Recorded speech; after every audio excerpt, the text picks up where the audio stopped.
Pokemon Go just announced the biggest changes to PvP ever. Look at all this. Let's go over this slowly.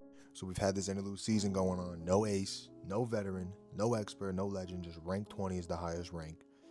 And they took the time to completely rebuild the battle system in Pokemon Go. And they did so with feedback. And the feedback was from grassroots players and people at high competitive level. So I'm pretty excited. They actually made a change. Let's get into the changes now. So this change supports skill-based battles. At a higher level, missing one tiny turn is very noticeable and can affect the whole game. So I think kind of how we've seen with rebuilding this thing, it kind of might, I think we could assume it looks like what grunts look like now.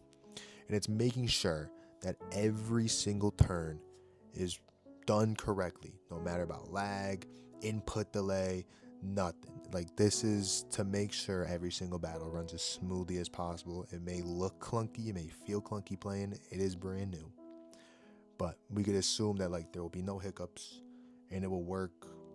There won't be any missed turns, there won't be any damage registration error. That been having that a lot lately too. And we can see precisely here that's what's happening. Damage resolves at the end of the turn, so no more DRE, no more damage registration error. So damage will resolve at the end of each turn, energy is awarded at the same time, damage is resolved, and charge attacks will now consistently resolve if used on the same turn the user is about to faint from an attack. So no one will get a move off by accident even though when they're supposed to die. That won't happen anymore. What this means is, for players, one turn fast attacks now reliably tie when used on the same turn. So throwing a move is one turn, a fast attack is one turn. You guys are going to tie now. Energy gains are predictable and easier to track for the players, and outcomes depend on decisions and timing within the turn system, not a player's local network speed or variance due to provider difference. A long one here, but this one is about swapping and swap resolves before damage. So previously, whether damage landed on the outgoing or incoming Pokemon could depend on timing of the swap as well as connection quality. So now swaps always resolve before damage.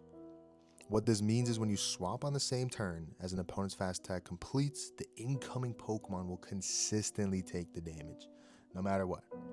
When swapping on the same turn that your opponent's charge attack starts, the incoming Pokemon, the Pokemon you bring in, will be the recipient of the charge attack. But just know it makes it easier, depending on connection quality, depending on lag, depending on service provider. It'll be consistent, finally. Another change is clear and consistent swap cost. So there are two different kind of swaps. A quick swap, it's a voluntary swap. You click the Pokemon at the side and you swap on your own. And there's a forced swap. This happens when a Pokemon faints and you're forced to choose now. You have to swap. So new expected behavior is quick swaps always cost one turn to swap. Those are the ones where you choose it. You swap and it costs one turn. There's no 0 turn swap. That does happen sometimes. And then forced swaps do not cost a turn.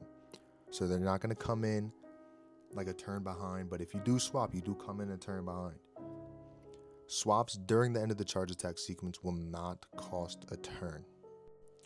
Kind of like what this means, swap timing is clear and predictable. It's easy to predict what the turns will be. You'll know precisely what turns happen when a swap comes in. Inconsistent delays around charge attacks and swaps have been removed. Input delay, more reliable. And then planning around swaps is more intuitive in a tight endgame scenario. Now, charge attacks, they start on the next turn. Charge attack timing has been standardized so that charge attacks always begin at the start of the following turn after being triggered. Previously, charge attacks could begin immediately, which created uneven timing windows and made some interactions more sensitive to latency or device performance. This new expected behavior is going to cause charge attacks to start on the next turn. Charge attacks damage and effects will resolve before fast attacks during the charge attack sequence. What this means for you is that timing windows around charge attacks are more consistent. Fast attack, so like the sneak fast attack started at the beginning of an opponent's charge attack, rely less on connection quality or device speed. Fast attack started at the beginning of an opponent's charge attack can only occur on the exact turn a charge attack is used. Then a leak, a fast attack that finished during an opponent's charge attack, will consistently be applied after the charge attack is completed. This means that charge attacks that cause stat changes will be applied before the fast attack is applied. This makes the charge attacks that have outcomes that have some luck base to it, RNG, like a nice slash boost. They're going to be more consistent. You're going to know when the damage is applied from a Night Slash boost. We also now have earlier swap UI during charge attacks. It's like the fly out now appears slightly earlier as the charge attack sequence is ending. What this means is it's easy to cue a swap as charge attack finishes. Inputs are less likely to miss during fast-paced moments.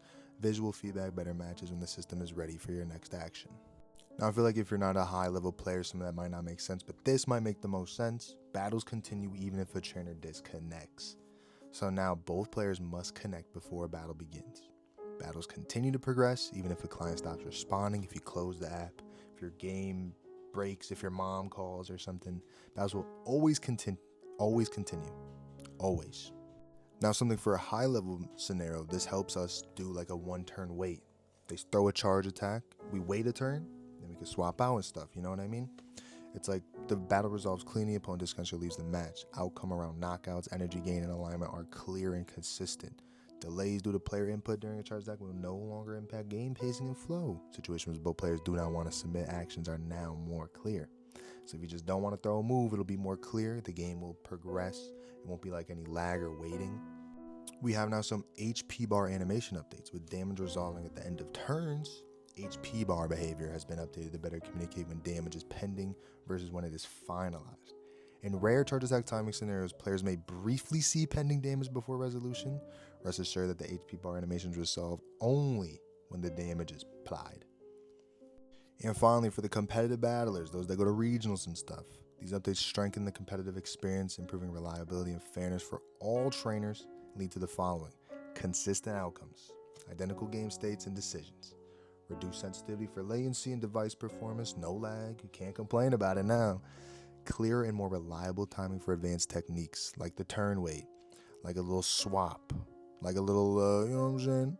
For experienced players, this means cleaner timing, more dependable swap interactions with charge attacks, damage registering predictability, and fewer moments where outcomes feel unexpected for all players. It means battles that more accurately reflect skillful play.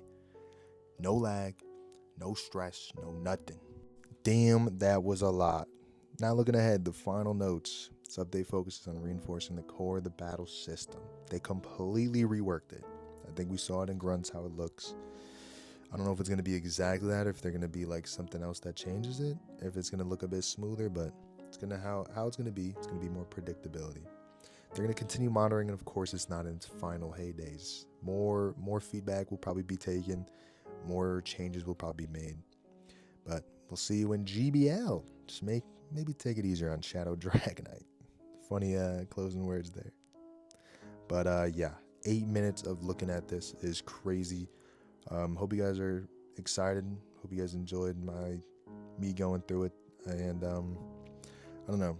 I didn't really like how grunts are. I've kind of gotten used to it. I've definitely seen a difference in grunts. Like the grunts used to be worse, but they've gotten better.